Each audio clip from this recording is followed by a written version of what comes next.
maaf atas hal itu, dan kami kenapa rapat hari ini juga untuk memperbaiki terkait dengan sistem data sekolah ya. Pak, target kalau serapan anggaran dari APBN berapa Pak? sampai kapan Pak targetnya Pak? Secepatnya. Pak, jangan gerak dulu Pak. Secepatnya. Terakhir kemarin kami sudah rapat, mudah-mudahan minggu ini. Soal serapan anggaran Kalau serapan alhamdulillah hari ini sudah 21 triliun dan 10 hari ke depan sudah akan tambah sekitar 5 triliun. Targetnya 26 triliun.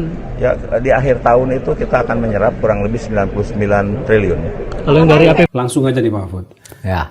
Tentang program pemerintah yang sekarang ini jadi perbincangan di mana-mana.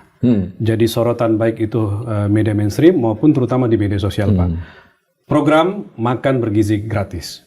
Ini program yang sangat mulia oleh Presiden, tetapi pada saat yang sama juga orang melihat dirundung banyak sekali masalah. Sampai ke persoalan keracunan Pak. Keracunan. Data dari Jaringan Pemantau Pendidikan Indonesia JPPI menyebutkan sampai dengan akhir bulan September ini sudah 8.000 lebih siswa, 8.639 kalau nggak salah siswa yang keracunan. Tentu ini beda-beda datanya ya, tetapi yang kita pakai sementara data ini.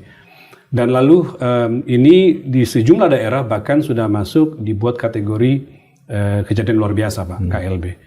Pak Mahfud mengomentari program ini bagaimana? Cucu saya juga keracunan. Oh iya Pak? Iya, MBG di Jogja. Di Jogja. Gimana Pak ceritanya? Di Jogja.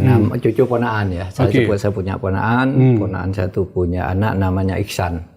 Oke. Makan siang gratis, ya masakan bergizi gratis. Lalu satu kelas itu 8 orang langsung muntah-muntah. Nah yang 6 dan kakaknya gitu. Kakak yang masih dirawat di rumah sakit itu habis muntah-muntah sehari disuruh pulang, bisa dirawat di rumah. Tapi yang ini sampai 4 hari di rumah sakit. Jadi ada 2 cucunya, satu ada habis 2 muntah. Iya, bersaudara, beda kelas. Beda kelas? Yang satu di sekolah kelas yang sama 2. Pak? Hah? Di sekolah yang sama. Oke, satu masih bisa pulang meskipun muntah-muntah. Iya. Satunya lagi masih dirawat di rumah sakit. Sampai sekarang Pak? Sampai kemarin saya masih di Jogja. Sekarang mungkin hari ini udah mudah-mudahan sudah keluar ya. Dan memang itu menjadi isu nasional juga ya, meskipun betul itu hanya 0,00017%. Kata Presiden. Iya, kata Presiden, dan kecil sekali kan memang. Dari segi total. Dibandingkan dengan total yang katanya sudah dicapai sekarang ya, 30 juta makanan yang sudah keluar. Tapi kan juga jutaan pesawat terbang di dunia ini lalu lalang setiap hari, kecelakaan satu aja tidak sampai 0,100% orang sudah ribut karena itu menyangkut nyawa kan? Menyangkut kesehatan. Ini jadi bukan persoalan angka Pak ya. Jadi bukan persoalan angka, ini harus diteliti lagi apa masalahnya. Tapi begini Mas Rizal, program makan bergizi gratis ini adalah satu program yang paling bagus, mulia menurut saya, karena kita bayangkan banyak jutaan anak-anak kita tuh yang tidak bisa makan. Mungkin saya bayangkan ketika saya kecil dulu di tahun 60-an kan sulit sekali cari makan itu. Makan yang bergizi sulit. Telur aja satu dibagi 4 dan sebagainya gitu kan. Itu juga masih lumayan, masih dapat telur dan sebagainya. Nah sekarang masih tidak bisa makan dengan wajar itu dan punya gizi minimal itu masih puluhan juta orang kan. Sehingga menurut saya program makan bergizi gratis ini adalah program yang sangat mulia dan program unggulan yang harus kita dukung bersama-sama. Bisa difahami meskipun harus diatasi. Bisa difahami kalau terjadi kesalahan-kesalahan sampai 0,0017. Kita nulis disertasi aja, sebagus apapun disertasi pasti ada salah ketiknya kan. Ini pengalaman saya kalau disuruh meriksa disertasi orang gitu, biasanya kan kalau menilai itu mencari salahnya. Ini udah bagus sekali lah. Kalau gitu cari salah ketiknya aja pasti ketemu.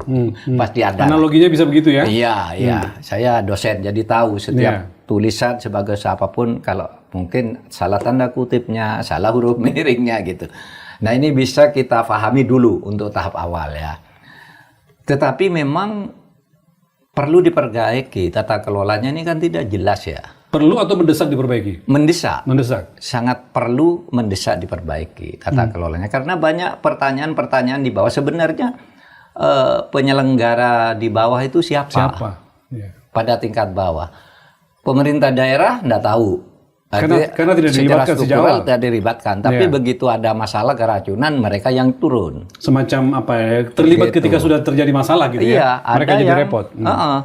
Ada yang satu sekolah ya, guru tidak digaji, tidak ikut panitia, tapi ikut membersihkan piring-piringnya, apa namanya, omprengnya. Iya. Nah, itu. Lalu ada yang hilang, dia suruh ganti, padahal dia bukan panitia, iya kan? Banyak sekali keluhan, Pak. Jadi selain soal keluhan di lapangan, juga soal makanan beracun, lalu muncul di timeline Pak Mahfud beberapa pertanyaan. Misalnya, di mana tanggung jawab pemerintah? Ya makanya. Mari kita ini. Kita lihat tata kelolanya dulu. Tata kelolanya itu memang pertama, kalau kita cari di website di pemerintah atau tanya ke ChatGPT atau ke Google gitu, apa sih dasar hukum dari MBG ini? Perpres apa PP? Apa undang-undang? Apa-apa? Kalau ditarik secara umum ya sudah ada. Sejauh ini kita tidak temukan, Pak. Tidak temukan. Satu keputusan rapat kan. Kalau rapat diumumkan akan begini. Yang kedua bisa ditemukan di APBN. Tapi tata kelolanya kan minimal asas kepastian hukumnya tidak jelas. Ya. Siapa yang melakukan apa? Yang bertanggung jawab ini siapa? Kepada siapa? Kan gitu kan? Dari siapa kepada siapa kita kan tidak tahu. Sekolah tidak tahu menahu juga. Oke, asas kepastian hukum itu di Undang-Undang Administrasi Pemerintahan kan, Pak? Asas umum pemerintahan yang baik. Ya, sudah ada undang-undang khusus. Di situ ada dua asas yang penting sebenarnya. Asas kepastian hukum dan asas pelayanan. Banyak tuh, ada 8 asas di situ, tapi kita ambil 2 saja. Misalnya asas kepastian hukum. Tidak tersedianya peraturan perundang-undangan yang bisa diakses.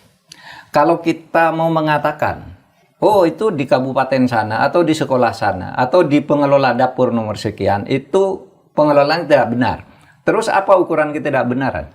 Kan harus ada tata kelolanya yang diatur misalnya dengan PP atau Perpres gitu.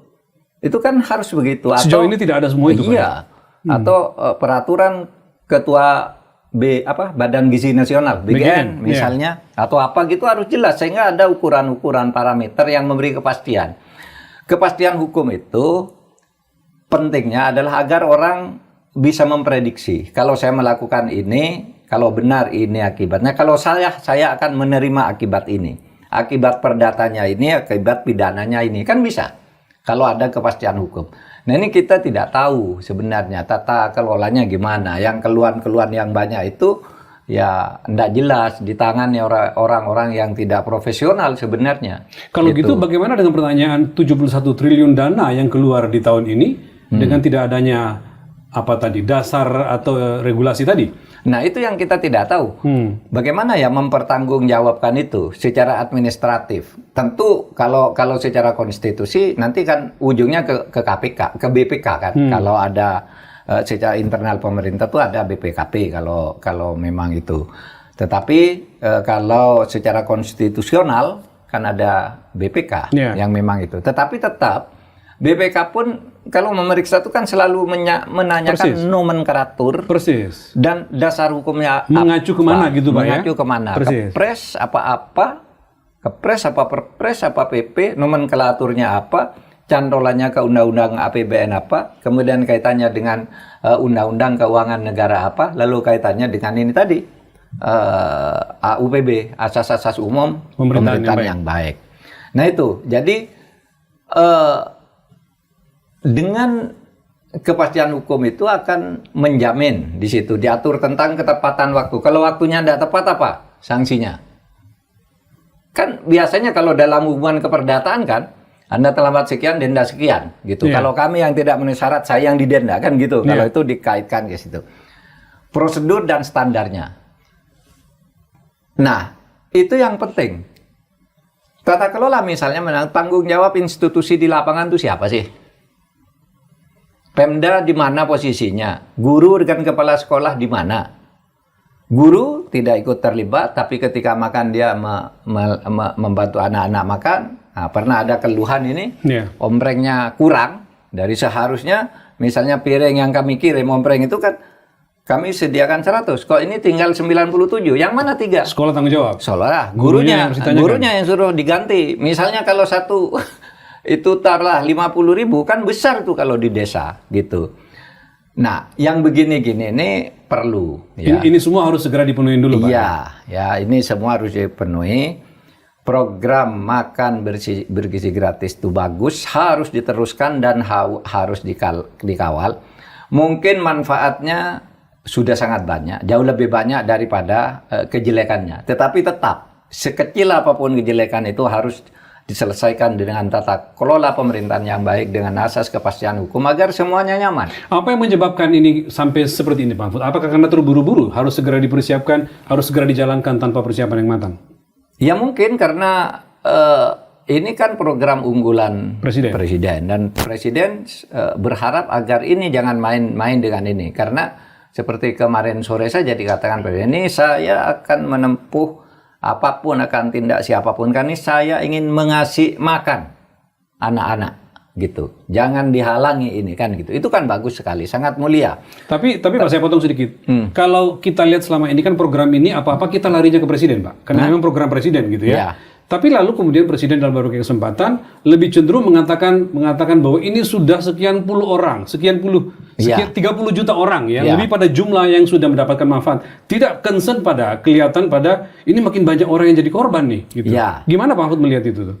Banyak yang menengarai begitu, kok seperti presiden tuh targetnya sekian orang, yang ini hanya sedikit. Kesannya mengejar jumlah penerima manfaat. Iya, makanya saya di awal tadi katakan kita pahami, karena ini kan baru belum setahun kan berjalan ya, dan ini kesempatan untuk mulai memperbaiki tata kelola tadi ya, tentang pelayanannya, bagaimana standar pelayanannya, kemudian bagaimana kepastian hukumnya agar semua nyaman gitu, agar semua nyaman.